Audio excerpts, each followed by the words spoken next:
Yeah, we'll do it live. We'll do it live. That's what they say. We'll do it live. It's the Late Night Happy Hour. Brian Kamenetzky, Andy Kamenetzky, joined tonight by Silver Screen and Rolls Sabreena Merchant. And the thing I was going to ask you, Sabreena, that I should have asked you while we were talking is there anything else you want us to say about you when we introduce you?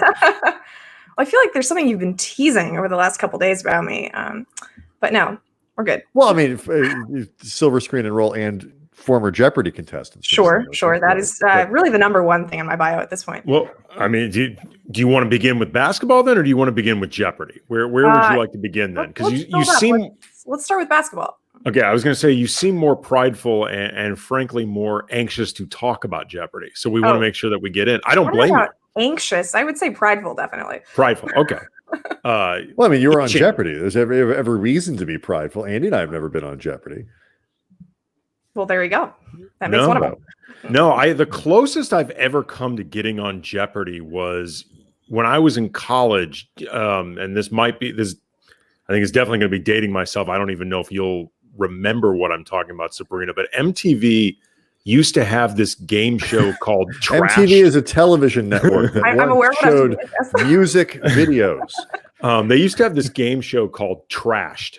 And the premise was contestants would come on and look to win cash prizes, whatever. I don't remember. But if you messed up, they would destroy items of yours that meant something like that. Those were the stakes in play. I seem to be like drunk going on. That's what trash seemed to me. Yeah, I think that's what originally brought me in for the audition. I was like, this sounds like a game show I could win. But so anyway, my roommate and I went through like 2 or 3 sets of auditions, and I thought we were getting really close to being on this thing. But the problem I had was the item that I offered up to get trashed. They said it was like, I don't even remember what it was, but it was something that was valuable to me. Like it had sentimental value. But they said that it wasn't big enough to project to the audience. Like it wouldn't translate on TV. Okay. So they asked if I had something bigger that I could use to trash, to which I said, well, what do you have in mind? And they said, what about your car? Oh my God. Did you give us your car to trash? And I said, no, like it's not my prop car, my spare car. It's my car. Like this is my actual Now, how car. much would you have won? Like if you like, so they literally meant bigger, like physically bigger. Yes, not they bigger, wanted like something emotionally. Okay. Yes, they wanted something physically larger that would seem like a bigger deal on TV. But I'm like, this is my actual car, and I'm not getting another one, especially with the whatever prize or cash value was not going to be worth my car. And you know, I didn't even drive that fancy pretty shitty car too. Yes, but it still was worth more than the cash value in this thing. So I offered up a couple other things, and they're like, no, not big enough. Now I'm like, well, I guess I'm not going to be on the show because I'm not going to let you destroy my car. And this, Sabreena, remember what the entry point for this story was, that this was as close as Andy got to being on Jeopardy. Yes. So from a game show standpoint, think of the distance between what Andy is describing and what you were able to do, and that is basically I didn't have to sacrifice any large personal possessions of mine. No, so like you went on there, and like if at worst you just didn't win any money. Sure. And look, I mean, in fairness to myself, Sabreena had to be very, very smart, presumably, to be on Jeopardy because they look for people who know things. I, however, in my auditions had to be hilarious and entertaining and over the top and like a big personality. So depending on what you value more in people, you know, knowledge, the ability to bring things to the table, or somebody who can look idiotic on MTV, I don't know which is more prestigious. I mean, I will leave that to the audience to decide. I mean, at least you knew enough not to sacrifice your car. You know, that's true. How dumb could I have been? Yeah. The kid from NYC says legend has it AK was driving the Batmobile at the time. Definitely wouldn't have sacrificed that car. No, that was the Saturn era, correct, Andy? No. This was so when you had the Honda. This was a previous Honda Accord, yes, that had driven across country 2 or 3 times, and yet I still was not willing to sacrifice this thing for Trashed. So hard to believe that show didn't really have a all right, so we are now. We'll get to the Jeopardy stuff here in a bit because obviously with the passing of Alex Trebek over the weekend, it's on the minds of a lot of people, and you've written about it a lot, which is really cool, and some really great features this week. But there's basketball. Oh, I like when you move your head slightly to one direction or the other, you look almost angelic with like a halo the lighting light effect. behind me is it's tricky. We had that with Linda Cohen last night. She had one single light bulb omnipresent over her head. Like it it continually looked like she had a big idea. Like she just had this like big thought that was coming to mind, like this genius concept that kept going on and on during the show. So we've actually got NBA news. Like everything seems to be official now. Everybody's voted. Everything is ready to go. December 22nd, the season is going to start. Free agency starts on November 20th, I believe. The draft is on the 18th. There we go. Now everybody's got space. And we can see Sabreena's TV. Oh yeah. And the cord. Yeah. Which presumably is not a television that she would sacrifice on a game show. I would think about it. I'd think about it. It's a pretty old TV. Depends on what you're going to win. I mean, do you have any other TVs though in your house? Like that's the difference. See, that's the thing. You have more than one TV. I did not have more than one car. Yeah. Again, we go back to this. Yeah. So let's tackle the let's start with just the season starts on December 22nd thing, free agency to the draft and all these. The Lakers, I know the Lakers are not thrilled with the idea of starting on the 22nd from a competitive standpoint. LeBron, by all the reports, didn't want to start on the 22nd, but there was pretty much a 0% chance that the rest of the league was going to give up all of the revenue that you get by starting before Christmas so LeBron can get a little extra rest. Competitively speaking, how much do you think this matters? Because it is one of the, we always make a huge deal out of stuff at the beginning of the year, looking at what's coming and all that. And then by the end of the year, half the time go, that wasn't such a big deal.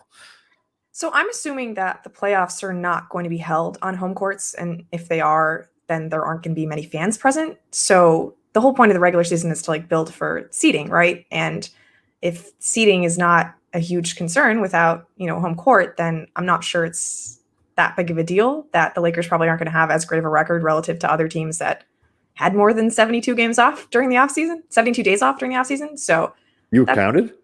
I think I've seen that number a lot. Okay. So that's where I start, is just that, obviously they worked so hard to get the 1 seed this year and it was not rewarded with home court, which who knows if they actually needed it, but they're probably not going to have any semblance of home court in the upcoming postseason. So that's where I start, why would you want to work that hard during the regular season when you already know that your team knows each other very well and seeding is not a primary concern? Yeah, that's actually, LeBron was on, I'm trying to remember it was The Shop. It was his own show. Yes. And he was talking with former President Barack Obama about the work that the president did to help get the season back on track, or the restart during the playoffs back on track. And they were joking about LeBron cherry picking during the first half of the season. LeBron agreed that's what he brought in Anthony Davis to do, to pick up during that first half. But my reaction to seeing that was awesome. Like, I'm glad to see that's LeBron's attitude, because even if it were a regular 82-game season spaced the way we're accustomed to, there really is no need for LeBron to bust ass to begin this season, the entire, to pace the way they did last year. Like, I get why he did it last season. He really wanted to create an urgency with Anthony Davis, being brought on board. They had a great opportunity. But like you said, Sabreena, these guys know each other. Like, LeBron really should be pacing himself this year. And in a weird way, maybe this setup for the season kind of saves him from himself. Yeah, I mean, it'd be one thing if they were bringing in new pieces who needed to get to know each other. Or, like when he went to Cleveland for the first time, and I don't even think he tried that hard actually when he went to Cleveland the first time. But yeah, I mean, they know each other. Anthony Davis is 27, 28, right? Like, this is what he's built for. He probably wants to win an MVP award now that he's gotten that title, right? Like, this is the next thing on his list. So you're right. I think it's a good thing. I'm very confused as to what the schedule is going to look like. Even like, I keep hearing rumblings that the divisions are going to play each other more often, which honestly like concerns me more for the Lakers than the actual setup, because that division is rough. We'll get to whether it could get rougher, and if the CP trade rumors turn out to be true, we'll get to that in a little bit. Right. But yeah, I mean, why bother going so hard in the regular season? Like he proved that he could do it. Like this is year 18. I don't think he needs to show anything else. I mean, what's interesting too. I can't imagine LeBron wants another MVP award. Like that's I mean, other than I guess for the credentials against Michael Jordan, for however, to whatever degree the people that won't let it be anybody but Jordan will ever open their minds towards somebody else.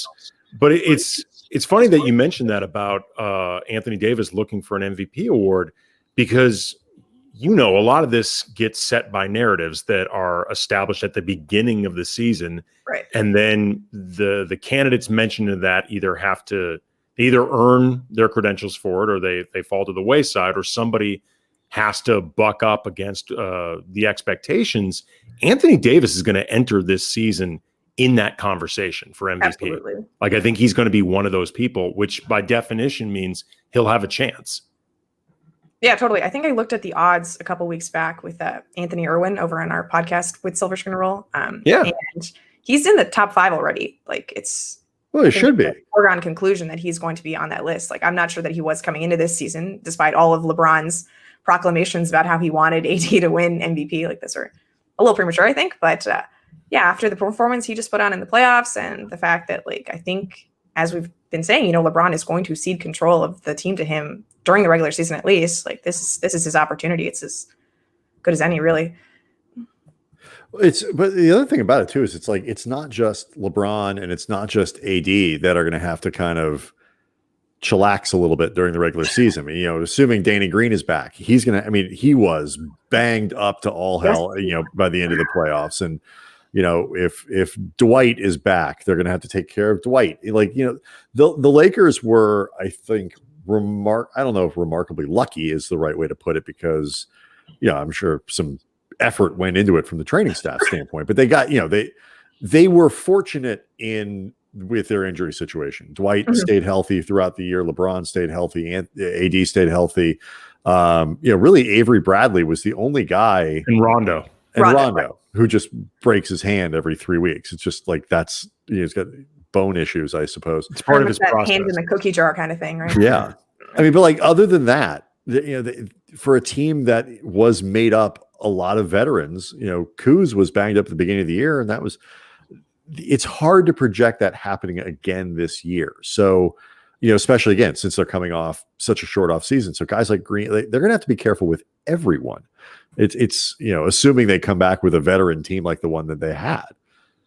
It honestly makes me really excited to watch the team, because I'd like to see, like our commenters just saying, I'd like to see more Talen Horton-Tucker. I'd like to see more Kuzma. I'd like to see Alex Caruso maybe turn into a point guard, maybe, instead of just this combo off guard thing that he is, who's just much better on defense and offense. I think, the Lakers obviously don't have the fountain of youth they used to before they gave it all to New Orleans and Washington. But, and they're actually spread all around the league now that I think about it, like D'Angelo, Julius, Nance, they're all over the place. But they have enough young players who are interesting, who I think could really benefit from having that opportunity during the regular season. Like we saw what Horton Tucker did in that one little stretch against Houston. I mean, he didn't look out of place at all. No, he looked really good. Exactly. Right. And I think he's going to be prioritized, I would imagine, because he shares a certain agent with other guys on the Lakers. So they like having him around. But yeah, I really like watching young players play for the Lakers. I mean, maybe I've just brainwashed by the last 10 years or so of watching this team, but it might be kind of nice to see, younger guys instead of ones who you're constantly worried every time they fall that something's going to happen. Well, there's also there's something exciting about a young player, particularly like if you're using a guy like Talen Horton-Tucker as an example. Like, he's such a blank slate. There's so little that we actually know about him as a player. So there's a mystery factor to it. And there's an unpredictability that obviously can go in either direction, but it still offers you something that you don't know. Like, as amazing as LeBron is, or some of the stuff that we saw Anthony Davis do, we know that they can both do that stuff. Like, it's not surprising. You just marvel at it. But like with THT, you actually get an opportunity for surprises. And this roster doesn't allow a big opportunity for surprise because they have so many established guys, which you would expect for a championship team. I mean, I would argue that a lot of the things Anthony Davis did in the postseason kind of surprised me. Like, I didn't know that he was capable of. Well, I wasn't a hater, Sabreena. That's the difference.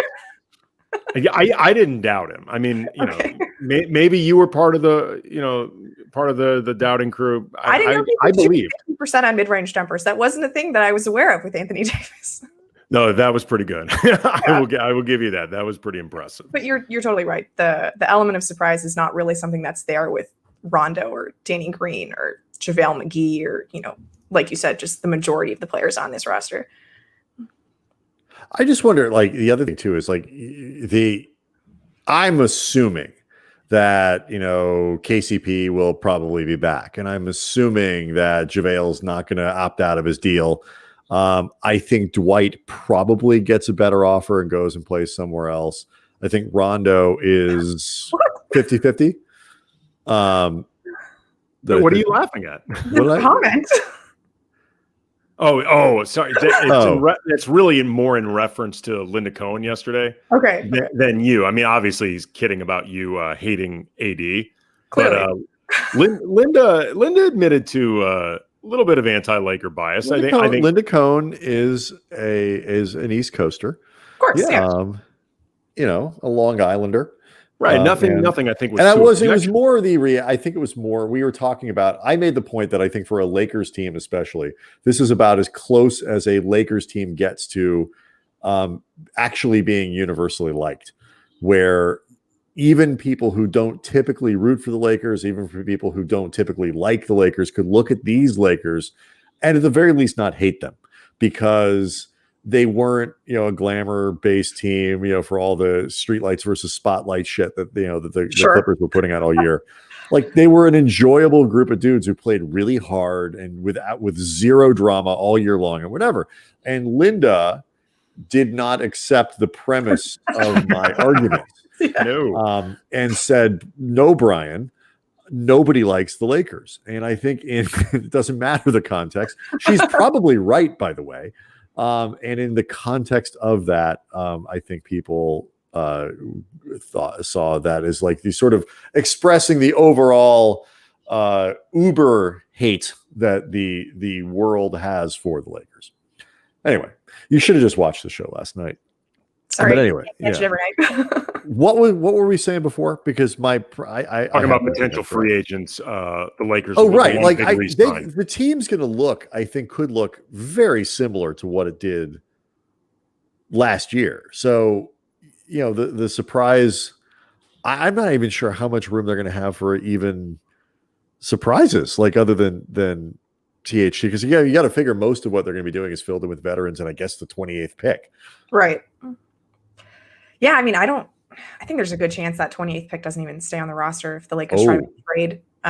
But I would hope that they would keep the pick just because their future situation is so encumbered with all of the trades that they've made over the past couple of years. But I mean, I think Dwight's probably the most likely to leave. I would assume Rondo comes back. I mean, the Lakers just don't have that much money to play with, like, to actually bring in other free agents. So it kind of just makes the most sense to pay their own guys to stick around, especially if it's just 1-year deals, Right. And they can keep the powder dry for free agency like they always do.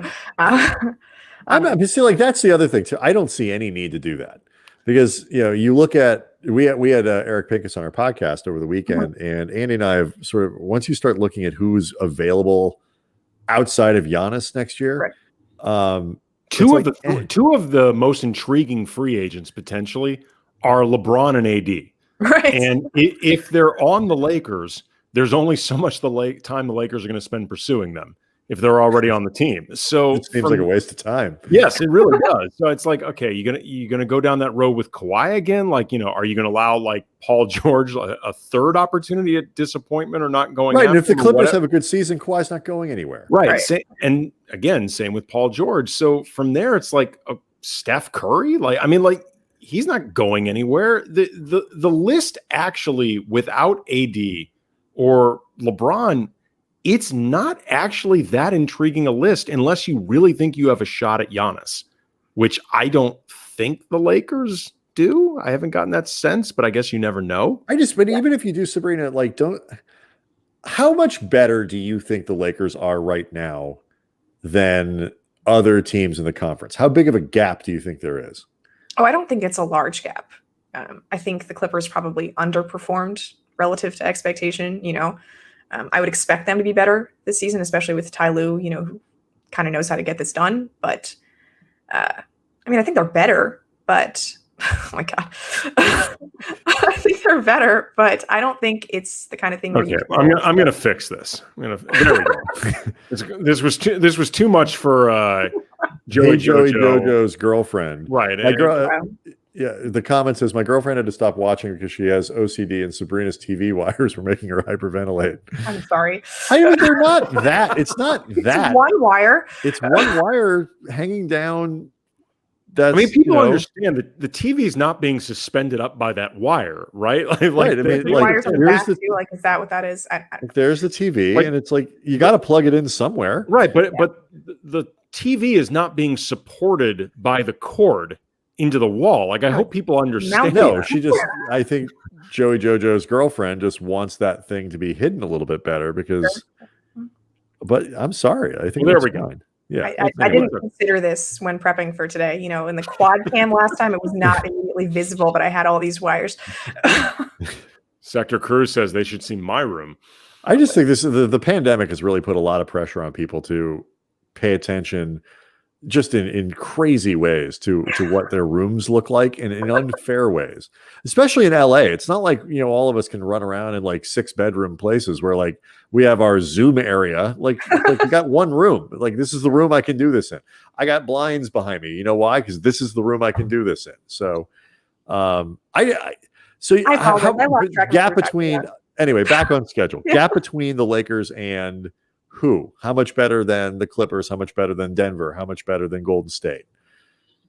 Let's see. Golden State, I feel like, is a pretty good matchup for the Lakers because they don't have anybody at the wing who can guard LeBron James. I mean, if you say that Draymond Green is going to take that job, then who guards Anthony Davis, right? Like, there's just no way they have two guys on that team to guard the Lakers' two best players. And you can make an argument for the Lakers having enough guards to handle Steph and Clay, because they handled Steph and Clay light in the form of CJ and Dame in the playoffs, right? And I think they did that pretty effectively. So that doesn't really concern me as much as the Clippers would, just because those regular season matchups were really close. I think it was 2-2, right? The Lakers won a really close game in March, and then they won that game 2-1. I'm sorry, I was 2-2. Opening night. Christmas, March, and then the restart game. Oh, well, I don't count the restart. Okay, my bad. Although you are technically correct. Sure. I think it matters to the Lakers. I'll tell you that. I think they counted it for sure. You know what? That's true. Right, that's fair. You know what? That is totally fair. I stand corrected. Yeah. So that's still the one that would give me the most concern for the Lakers is what the Clippers could do. But I don't look at this like with the Warriors when they had Kevin Durant. Like, they were far and away head and shoulders above the rest of the teams in the league, and I just don't see the Lakers like that. But I do think they should be acting like the favorite. Like, they shouldn't be trying to, because this is the reason I bring it up is because this to me dictates what you do. If you have, I am 100% comfortable with them spending into their 2021 or 2022 cap money, because a team like the Lakers can always figure out how to get off of a contract to get Giannis here. Like, the Lakers would have gotten Giannis Antetokounmpo except they signed KCP to a long-term contract. That is not how this story is going to end if Giannis wants to come here. But I feel like they have an advantage and an opportunity to win now. They can be the best team or one of the 2 or 3 best teams in the league for the next 2 or 3 years right now. And I wouldn't sacrifice any of that because I'm concerned about cap space or free agency in a year or two. I just think I wouldn't worry about hurting AD's feelings, because if you go out and win again, he'll be happy. Like, all of it, like, he's not going anywhere. And if you keep winning, he'll continue to be appeased. I would press this advantage as much as I possibly could today. I guess where I stand on that is I'm just not sure how far their money goes this offseason, because the amount of cap space they have is just not enough to chase like I don't know, who would you want to add to this team? Like Jeremy Grant or Gallinari or Ibaka? Like, I just don't think they have. Gallinari and Ibaka, and there's a great transition. So thank you, Sabreena. Our friends over at Showtime Forum just noted Ibaka is following the Lakers on Twitter. Interesting. Following the Lakers on Twitter is the new buying a house in Malibu. It is. Years ago, during the period where Kobe requested a trade, and there were all the rumors connecting KG to the Lakers, and I mean that was real. Kevin Garnett has talked about that actually was real, but at the time all the turmoil with the Lakers turned him off from actually signing. But everybody read into KG having a house in Malibu as a sign that, oh my God, he definitely wants to be a Laker. He's coming to the Lakers. It turned out it was a sign that Kevin Garnett was insanely rich. Yeah, like that he could have just afford to have a house in Malibu. And over the years, we've come to learn pretty much all these guys who've signed like beyond their rookie scale deal, they all have a house in LA. Yeah. Like, it's fun to be here during the summer. They like to hang out. Like, there's not much more to read into it. Were I a young man with money, I would also own a house in Los Angeles. So, but Ibaka though is now following the Lakers, and he and Gallinari, I think, are interesting because they've both made a lot of money, and they're both guys that you could picture at least taking below market value. I don't think it's unrealistic to at least imagine it, to get like a full mid-level. Like, now, if the Lakers only have like the mini mid-level, about $6 million, then I do think it starts becoming less possible. But if they've got the full mid-level, which is close to $10 million a year, I don't think it's impossible that they could get somebody like Gallo or Ibaka, especially like, Ibaka, he's gotten a championship. He knows what that tastes like. Gallinari has pretty much done everything in his career but do that. I don't think it's impossible. I really don't. I mean, I think you're spot on about the money, right? Like, if it's that 5.7 mini mid-level, then that's a pretty steep discount for a guy like Gallinari Ibaka, who's just making 20 plus million this past year, right? Like, that's one thing to take a discount. It's another thing to say 25% of my existing salary, right? Like, at a certain point, you take a minimum and you become a minimum guy, right? Like, you can never get a bigger deal than that. So you really have to be certain that you're at the point in your career where I'm going to stop getting the big contracts, right? And I think the only way they can get that big mid-level money is if the NBA agrees to their request to get the Luol Deng contract off their books. That ain't happening. Which I don't know how likely that is. So, I mean, if they don't re-sign a few other guys, perhaps. I think, is it possible? I guess if KCP stays at like his current number, it could work. Right, or like JaVale opts out. I mean, there's some things that could happen, but it just doesn't. It doesn't seem likely. I mean, look, maybe Serge Ibaka's got a little bit of David West in him. We'll see. Remember, David West took some massive pay cuts in order to chase rings. So who knows? Maybe how much money do you guys think Serge Ibaka has made over the course of his career? Let's see. He's got to have made it like upwards of 100 million, right? I'm going to say 130. All right, Sabreena. I'll go like 110.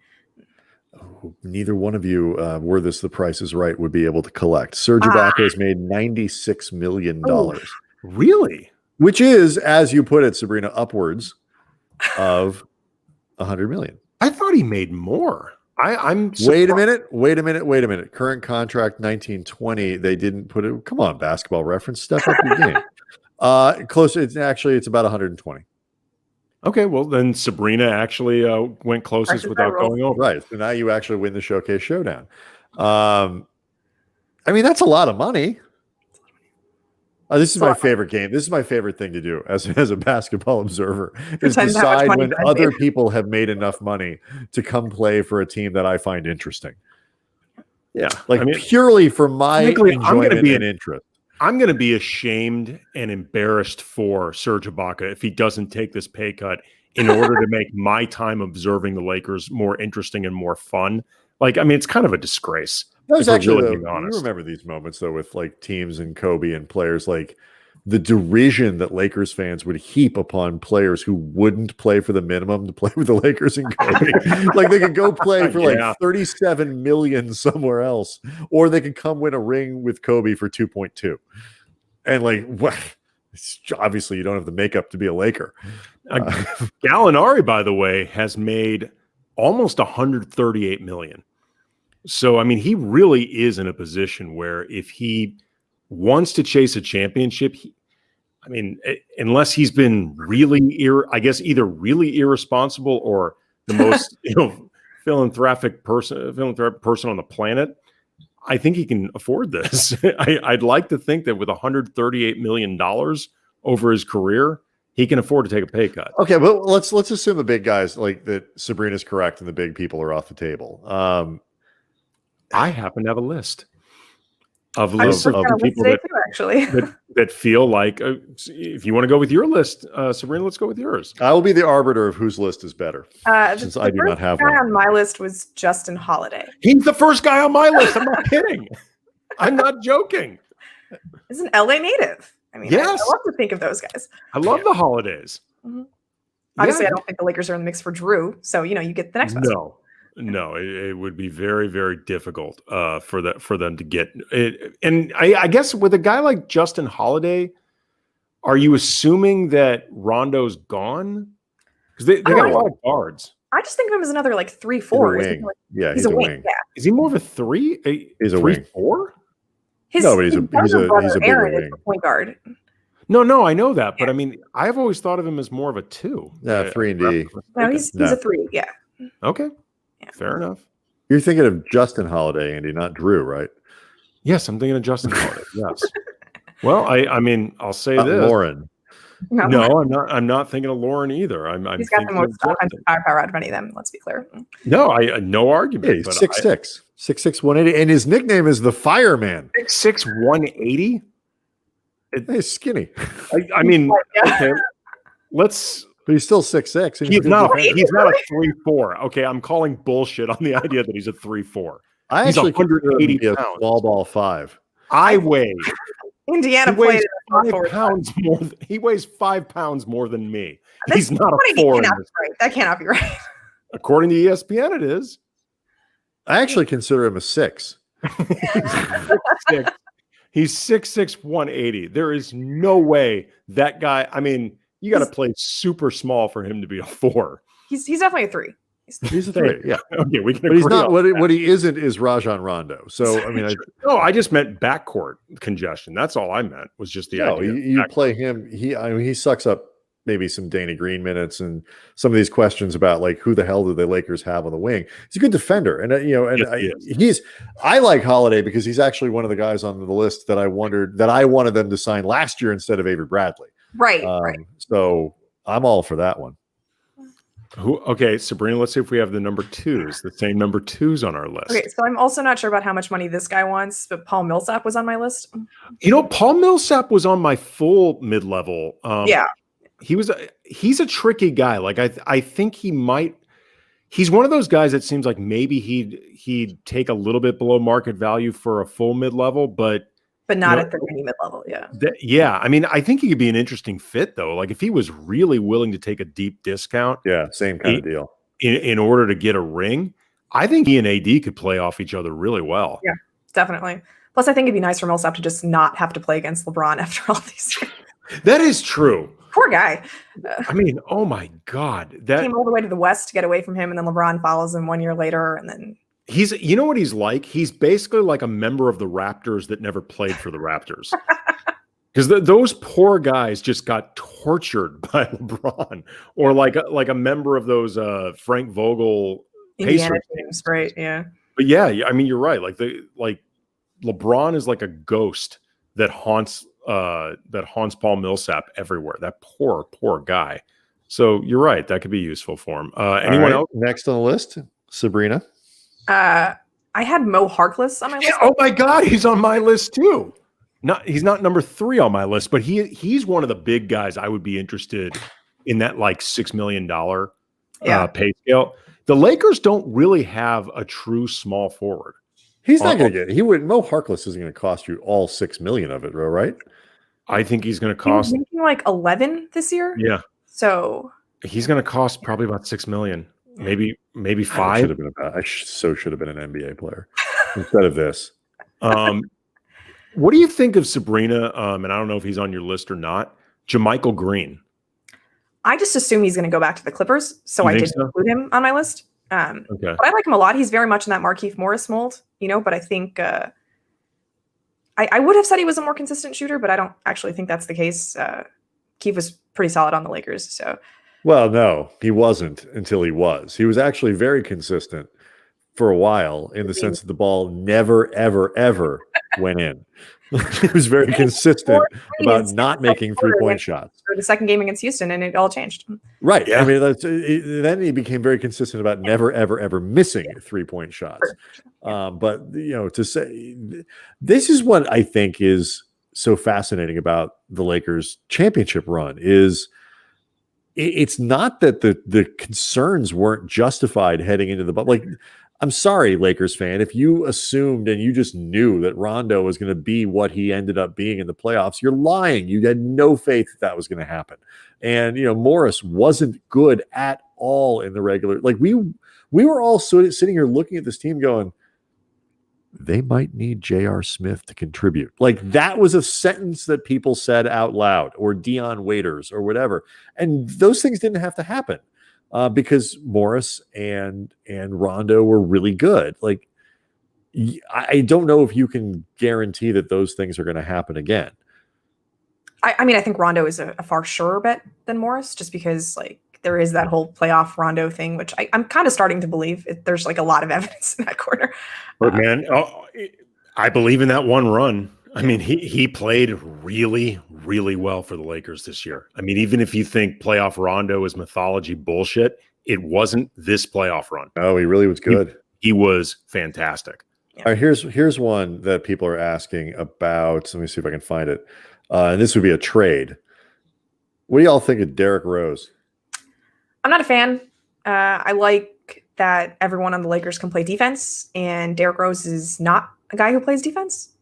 And then he also just takes the ball out of LeBron's hands because he's a score first kind of guy. He's not really a pass first point guard. So not a huge fan. He's a weird guy for the Lakers to trade for because he makes between $7 and $8 million. And obviously you're including Kuzma in that, presumably, because I don't know what else Detroit would want other than young players. But Kuzma only makes like 2-ish or something. So he's like 4 next year because it's the 4th year of his deal. Does it go that high? It's a little higher. Yeah. But he's a weird guy for them to try to get just because he's in an in-between salary stage, and the Lakers don't have really anybody like that you'd want. I mean, unless you can just create enough filler, but then it's got to be worth Detroit's while. So I hate it. I think it's one of the worst ideas of all the. I mean, Derrick Rose is not a bad player.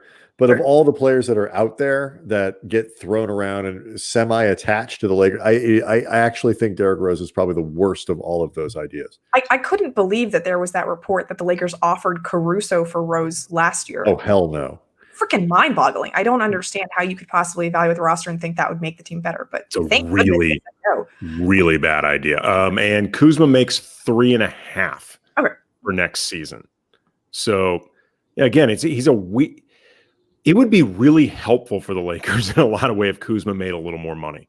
Like it would be. Well, really, they could make that happen. And he was interested by all reports in a sizable extension from the Lakers.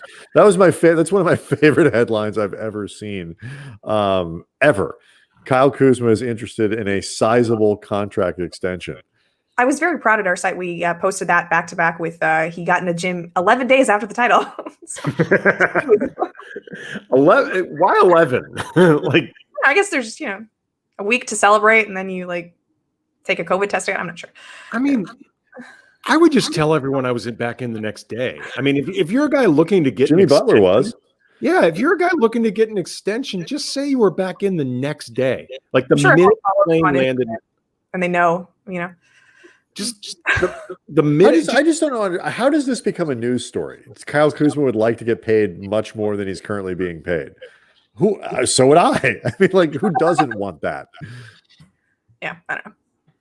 It seems pretty obvious to me. He was part of that group of third-year players who tried to get insurance before the bubble, because they were worried about their upcoming extensions. Yeah, and it's max guys are Bam, Donovan Mitchell, Tatum, and then Kuzma. You know what? I mean, if I'm him, I would look into that insurance too. I mean, anybody that's still been on a rookie scale deal, even if you could see Kuzma, or you think the idea of Kuzma putting himself with Bam and Donovan Mitchell, whatever, is inflating his worth around the league or what he's accomplished, I'd still do the insurance. I know what my money is. I know what my bank account is. I'd still do it. His fallback career, I'm not sure what you guys, I mean, I not that I necessarily could do better. I'm not sure what you guys thought of his Puma shoe, the one that he had a hand in designing.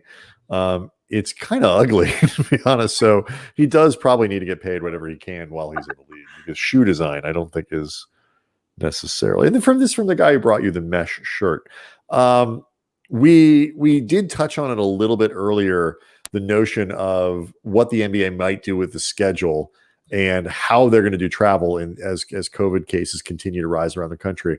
One of the things that's being discussed is the idea of really kind of potting by division, almost, where you limit travel, certainly just to your conference, and then most teams spend most of their time just in their division. So if you're the Lakers, you could conceivably play a huge portion of your schedule with the Lakers, Clippers, Suns, Warriors, and Kings, and never really travel more than like 250 miles or whatever it is. If that happens and the Suns manage to pull off a Chris Paul deal, how flippin' insane does the Pacific Division become this year? Because we talked before about the how much the Lakers would have to push for a seed or whatever it might be. This actually would have a much bigger impact if all they do is play Pacific Division teams and they're all awesome. That's going to have a bigger impact than load management. I mean, first of all, I really like the idea, just because I feel like divisions don't mean anything in the NBA anymore. I mean, obviously, like you don't even get a guaranteed playoff spot by winning your division, so it literally means nothing. But I like.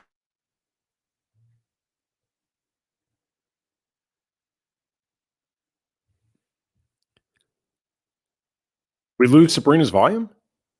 I think yes. Well, her mouth is moving. Yeah, I think we lost Sabreena. I think we lost your volume. I'm not sure what happened. Your TV back. There you go. There we go. I think somebody muted me. I didn't apologize if it was me on accident. This is me muting you. Now you're muted. See? I see. And now you're unmuted. Okay. Yeah. See, don't piss me off. I have that kind of control. Okay, so I like the idea of divisional rivalries, just like to create some sort of regional, something to play for. But obviously it does impact the Lakers more than a team like, Chicago, who would love to make the playoffs and has to play like Detroit and Cleveland so many times, in order to make that happen, or even like the Southeast Division, right? Like Atlanta, Washington, Charlotte, they all get to play each other, and that's a really good time, right? But I mean, I think it'd be awesome, because I'm kind of worried about how the NBA season is going to look, just in terms of like, no fans, and there's going to be potentially cancellations due to coronavirus positives, and it's, the shortened off season, like how in shape our guys going to be. The kid from NYC, it was JoJo's girlfriend who muted her. Yes. Yeah, the wires are no longer visible. That's true. I mean, at this point, that's just petty by her. Yes. I mean, you adjusted to her needs. She should stay out of it now at this point. No offense. I'm sure she's a lovely lady. But at this point, it's none of her business. Now I'm just trying to figure out, can I make them bigger? I think it would add a lot of intrigue if you played against the, same 4 division opponents all the time. Especially because, we were all hoping for that Lakers-Clippers playoff series and we didn't get it. But like, if you got like 8 good regular season games against them, and I like the idea too of doing the thing where you almost have a series where you stay up in Oakland for 3 games, or you could do it as well, especially in the Pacific, where have the Kings come down for a week, and they could alternate between the Lakers and Clippers, where you could do some really cool stuff that almost makes kind of a playoff preview sort of thing. You get a real feel for what that would look like.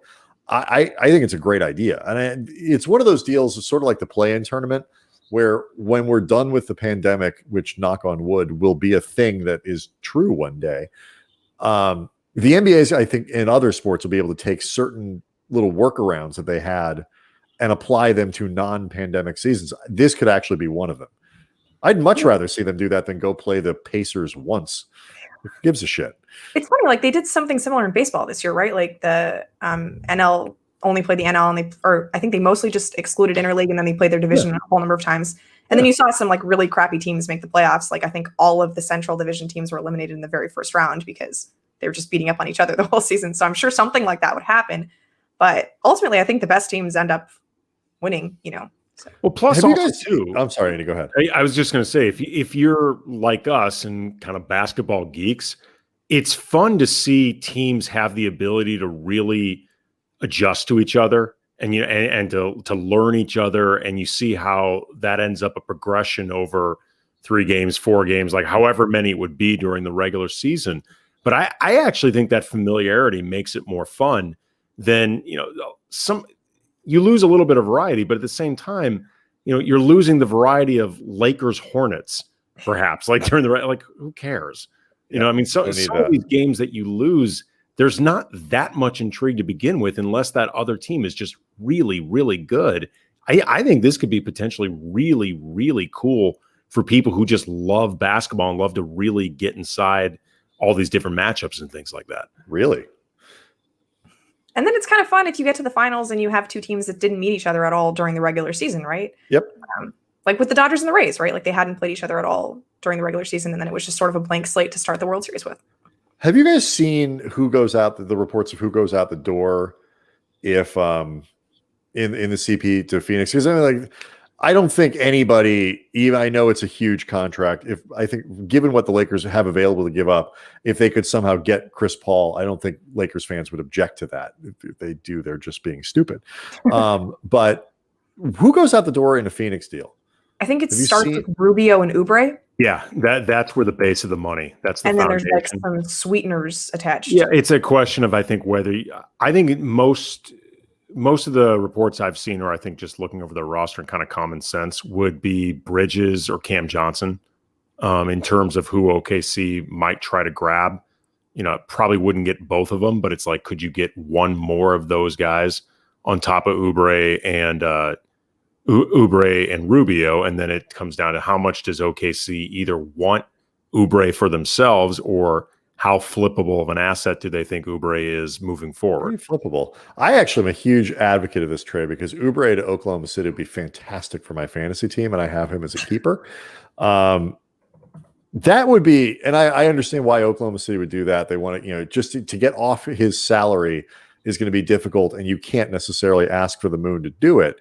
If you're Phoenix and you can get Chris Paul and keep both Ayton and Devin Booker, obviously, you have to say yes to that. Like, you don't worry about the money at that point. Right. I think you try really hard to keep Bridges. Yeah. I think defense over Johnson, obviously, like you could throw in like Carter or whatever other young players they have on the team, just because here in the West, you kind of need that wing, right? Bridges makes a lot of sense on that team. But yeah, I mean, you get Chris Paul with Monty Williams again. I think they were together in New Orleans at some point. They were. Yeah. And I mean, it's obviously you're not going to be winning a championship with that team. I mean, Chris Paul makes them better. And Ahmed's pointing out in the chat, Chris Paul has to agree, though. This is going to be one of those deals where Chris Paul signs off on it. I can promise. I don't even think you don't even start on conversations with teams that he won't say yes to. If these conversations are, I guess, as advanced as having been reported, OKC has gotten a list from Chris Paul, or they've gone through options with him. They're not going to do all this without knowing Chris Paul really wants to be there. And look, nobody expected him to enjoy the Thunder as much as he did, and maybe even including Chris Paul. But by every account and people we've talked with, he really enjoyed it there, and he enjoyed the culture, and it was a really enjoyable season. If he wants to be in Phoenix, that's the reason it's going to happen. Like, he has to be willing, but like, they're not going to be a championship team with Chris Paul. But you have to think about, from Phoenix's perspective, how much is the value for Booker and Ayton and any other young guy that's going to be there to have a couple years with Chris Paul and just to learn from him, to learn the accountability, to have that type of mentorship, to actually taste the playoffs. There's real value to that. I can also, but also you may not win a title. You can be pretty damn good, though. Yeah, they haven't made the playoffs since 2010, so that's not a small streak, right? Like you'd want to get back, right? That's the last time the Lakers, Phoenix. Yeah, it's 2010, the last time they made the playoffs. Yeah. And I think every Laker fan knows just about how long ago that feels. It's not that much shorter for the Lakers until they broke it this year. Yeah, I mean, I really like the fit. I think having a good point guard next to Ayton makes his game a lot better. And like Andy was saying about just like the mentorship, like you saw what it did for Shea and the other guys in OKC. I mean, as personally irritating as I find Chris Paul, like I think he's quite a fun player to watch. He is really fun. Yeah, I mean, honestly, the biggest thing would just be like, it worked really well in Oklahoma City, but like the tendency for CP to sort of the culture thing, how receptive are it. I think it helps when he is the old guy on the team. There's not another older veteran star. And certainly that, he shows up in Phoenix, and it's really what it was last year in Oklahoma City, where he is the unquestioned leader of that team. I just want, it makes Phoenix better, and it makes the division better, and it makes the local competition better. So I just want to see that happen. All of the above. Yeah. Yeah. Let's talk about Jeopardy. Yes. Because you are still, as it was at the beginning of the show, the only person we know who's been on Jeopardy. Take us to like how you've written about it, and we've tweeted it out over the course of the week, and we'll do it again after the show. But like, it's not just a matter of like, I'm smart and I want to be on Jeopardy. This is a show that's kind of had meaning for you going back, your entire life. Very much so. I mean, my parents allowed me to watch an hour of TV a day. So half an hour was always devoted to like some sort of game show. I mean, there were times when I kind of stopped watching Jeopardy because it was really hard when I was little, but it was pretty much always like a daily thing in my house, was watching that show. And the fact that like everybody can get into it, because there's categories that relate to all walks of life, right? Like it was just, it was very much a goal to get on that show from like as long as I can remember. And it sounds weird to say that like I worked towards getting on a game show like for the majority of my adult life, but I very much worked towards getting on a game show for the majority of my adult life. Like it's the kind of thing where I naturally gravitate towards like picking up trivia, I feel like that comes across in my sports writing a lot, that I like to throw out details like that. But I just like learning about different things, and that was the show that rewarded that, right? Knowing more made you more successful, and it was just a good, a good message, I think. That in the piece that, and I'm putting it right now in the chat section of the show right now, so people can see it, that you wrote for Silver Screen and Roll, you talked about taking the online test multiple times until eventually getting chosen as a contestant. How hard is that test? It's pretty hard. It's like 50 questions. You get 8 seconds to answer. I shouldn't say 50 questions, 50 clues, and then 8 seconds to like submit your response, which thankfully you don't actually have to write in the form of a question, because that would take all of the time to type. And it's just all over the place, right? Like it's not, 5 categories. It's a different category for every single clue. So,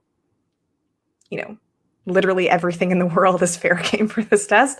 And it was the kind of thing where like I'd put it on my schedule and tell my parents, like, don't talk to me for this half hour because I can't have anything bother me while I'm trying to take this test. And I honestly think that like those online tests were harder than the actual game that I was on, just because, again, there's no consistency of categories. Like you can't get a feel for how things are going, like takes you from Shakespeare to like some business and industry question. And then you're just, trying to move on as fast as possible. But yeah, I feel like it was just like a annual ritual for me. Like, okay, it's like early January, time to take the online test. You're like Rosie Perez in White Men Can't Jump. Yeah, that was her big dream on the show, and she eventually got on. She crushed it. That's actually one of my favorite things about the movie, is how they treat that scene, like where she gets on and you think she's just gonna flail and fail, and she just destroys the show. It's so cool. But like, so how do you find out that they pick you? Like, do you have to qualify, and then how does this process even work? Right. So you take the online test, and if you answer a certain number, then you get put into the pool of people that can be invited for an in-person audition. But they don't even invite everybody who passes the online test. Like they take a random sample of those just because it's an online test, right? Like anybody can take it, and there's just too many people to deal from, and you're probably dealing with a lot of people who just Googled the answers while they were taking the test. So they send you an email to invite you to the in-person audition. And I feel like I probably got a couple more of those than most people did, just because I live in LA and they have their auditions at the DoubleTree, like right across the street from the Clippers practice facility. So it's pretty close. But yeah, I got a couple emails for in-person auditions over the years. And the last one I went to was in February. So just like a couple weeks before everything shut down, and came out of it feeling pretty good, better than I had at the other auditions I had gone to. They give you another test. If you don't pass the test, then they ask you to leave. So didn't have to leave. And then they have you play the game with like the actual buzzers and the game board and everything. And it's a delightful time. Like honestly, auditioning is like the most fun part of this whole process. But what item of yours did you bring in the trash as part of the audition? They didn't actually mention that on the email. Boy, you really make sure you bring your car. I'll tell you that can make or break your whole audition. Let me tell really you. Can. What was Alex Trebek like? So I guess because of the new protocols they have to tape with, during the pandemic, there is very minimal contact with Alex Trebek. Like he doesn't, you don't get to see him until the shows actually start taping. And at that point, like I wasn't even in the Jeopardy studio while the other shows were taping. I had to sit in the Wheel of Fortune studio until like my episode came. So he's like still on television, for like the first 4 episodes. Cause my show was on Friday. So like I watched 4 episodes until I got to go. And I mean, it's weird. Like on one hand, he looks like a totally normal person, like, just a guy coming to do his job and read some clues and have some awkward banter with you. And then on the other hand, it's freaking Alex Trebek, right? Like he walks in and it's like, oh my God, what am I doing here? Like this guy's about to start saying my name. But he's just really kind. I mean, I feel like I grew up watching SNL, Alex Trebek, and obviously like that's a very different personification of Alex than he's come to be. And like all the moments that go viral with him are like him making fun of people. I think one that has made the rounds a lot recently is like someone talking about nerdcore hip hop, and Alex calls them losers. But he was just really nice. Like if you missed a question, like he had like real pain in his eyes for you. And if you didn't ring in, he like tried to like afterwards when we talked, like he tried to like guide us to like what we were supposed to be looking for in the clues, but I mean, he is Jeopardy, right? Like Alex Trebek is Jeopardy. He just wants everyone to do really, really well on the show. And like he re-records like the clues after he says them. So he like the pronunciation is exactly right. And like he just wants everything to be exactly right. And I don't know, he's like perfect. I mean, obviously, you want to be in Jeopardy, you want to be on Jeopardy, but like, would you have would it have been a different experience? Would the desire to go on the show have been different if Alex, if you had to do it in a year, when Alex Trebek wouldn't have been there to tape the episode? I mean, it's the first thing I thought of when I got the call in August or July that I was gonna be on the show.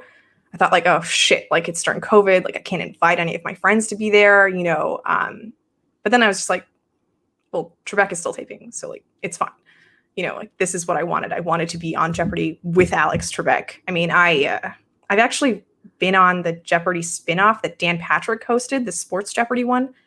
And that was fun. Really? I didn't know that. I didn't know that either. Yeah, it was Dan Patrick. Like it's not Alex Trebek. Like Dan Patrick's a great guy. It was a perfectly fun time, but like I hope you told him you're no Alex Trebek. It's not Alex Trebek. I mean, you're fine. Don't get me wrong, Dan. But the first thing I told him after the show ended was, "Sorry, that's not who I was expecting to host the show." But when does Alex Trebek show up, Dan?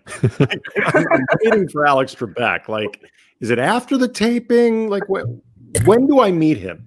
Yeah.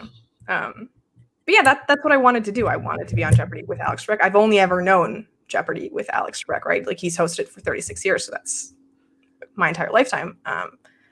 I don't like technically, according to the contract I signed, like I can appear on a version of Jeopardy that is not hosted by Alex Trebek. So I could theoretically go back when they, assign a new host, but like, I don't know, it just doesn't like feel like the same thing to me.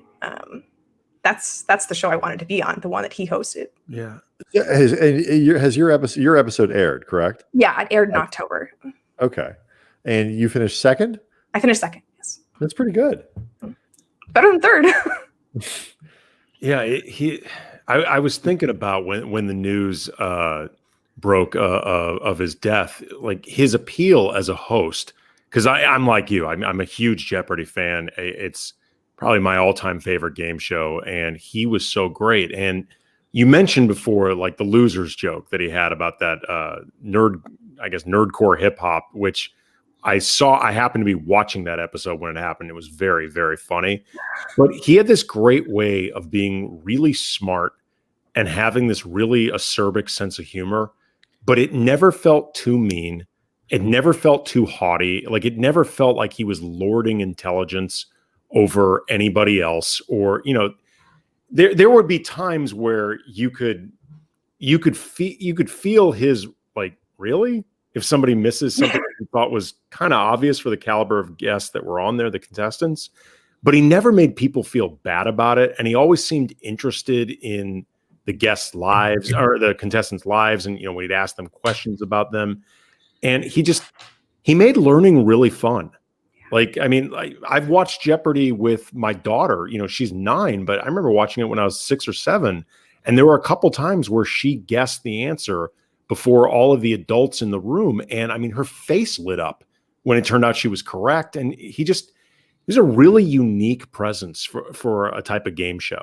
And he was amazing at it. Yeah. I mean, I think you hit on the part that like made it so special for me was that the way you do well on the show is by learning, right? Yeah. Like, that's what makes you better at Jeopardy. And, like when it's so weird. Like I did terrible at all of the history categories when I was younger, just because I had no frame of reference. And then I got to high school and I started taking, like European history and these things. And I started doing way better at Jeopardy. And I was like, oh, this is cool. Like this Finally, is how I measure school is success, paying because off. I can actually understand the clues on Jeopardy. And it was sort of like a marker of how I was, learning, how I was progressing in school. Like, how much better can I do on this game board? And I don't know if that was the right way of judging my progress, but it was, the way that worked for me. You know what else I didn't know until reading your piece, and I don't know if I missed this at the time or if I forgot that I actually knew at some point. I had no idea Alex Trebek was this huge Laker fan. Like, he loved the Lakers. There in the piece that I put in the comments section of the show, he gives shouts out to Kobe and the Meta, but also Julius Randle and D'Angelo Russell. Like, he clearly followed the team during that era, and he was a genuinely big fan. I think he was at the last Christmas Day game, the Lakers-Clippers game. Really?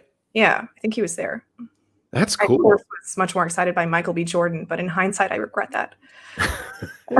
I mean, but he was just an amazing talent. I mean, he really was great at that show. And again, to be that type of game show host, because a lot of times these guys have to be really big and animated, and like a personality, and he was really understated. It was a very different approach to that type of show, and I thought he was masterful at it. I was very saddened when I saw that news, even though I think everybody sort of expected it could be coming, just because this battle with cancer he's had has been for a few years and very public. But still, I mean, you could just tell on social media the outpouring of emotion. He really touched a lot of people's lives.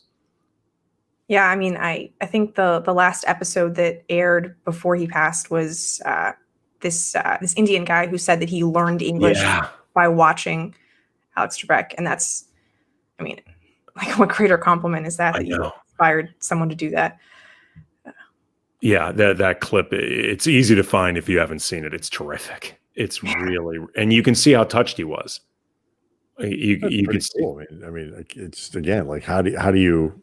There's not a whole lot that compares to that. So, wow, what was the hardest question you answered? Good question. The one about the baby? I've sort of blocked out all the ones I got right, apparently. I only remember the ones I got wrong. You and Kobe.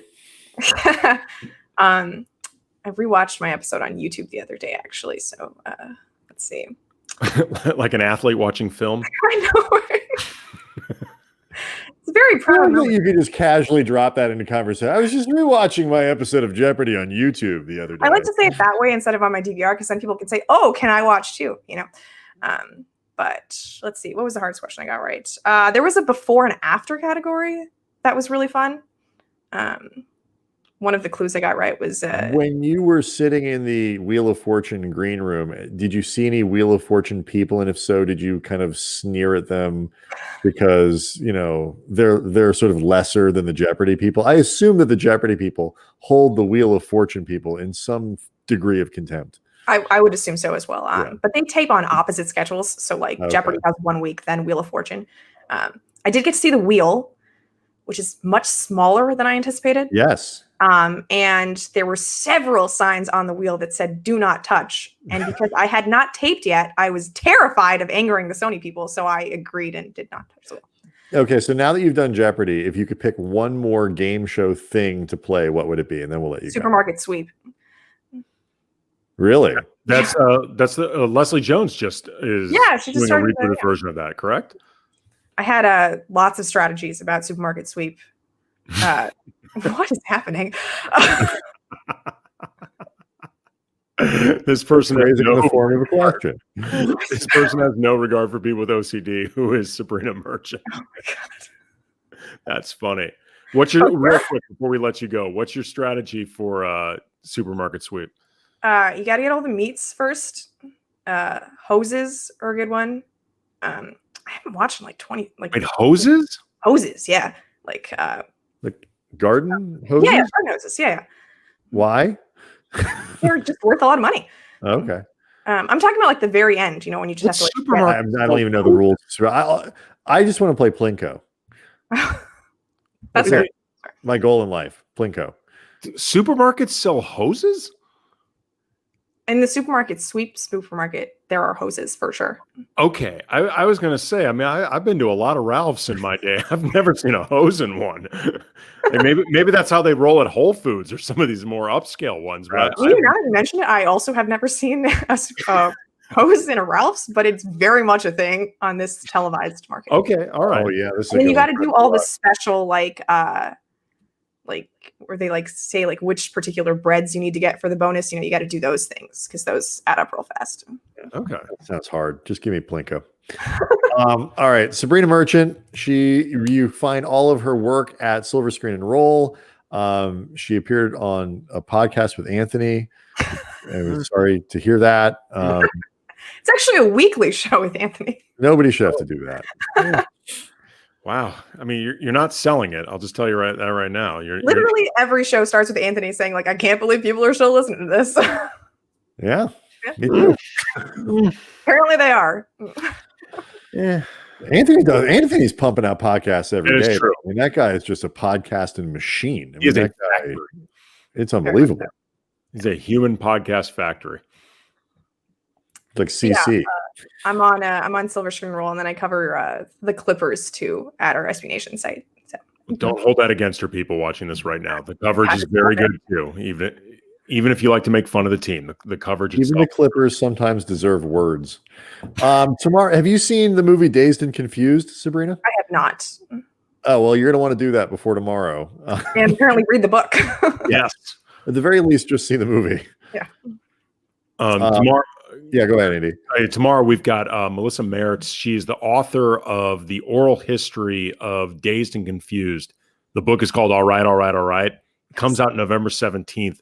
I'm about halfway or so through this book. It is fantastic. It is such an entertaining, fun read. I mean, especially if you know the movie, you're going to love this thing. But even just if you're into movies as a culture, how movies get made, you know, particular periods of movies, this is going to be really fun. Really looking forward to this. So again, Melissa Merritt's the author of All Right, All Right, All Right, Oral History of Dazed and Confused.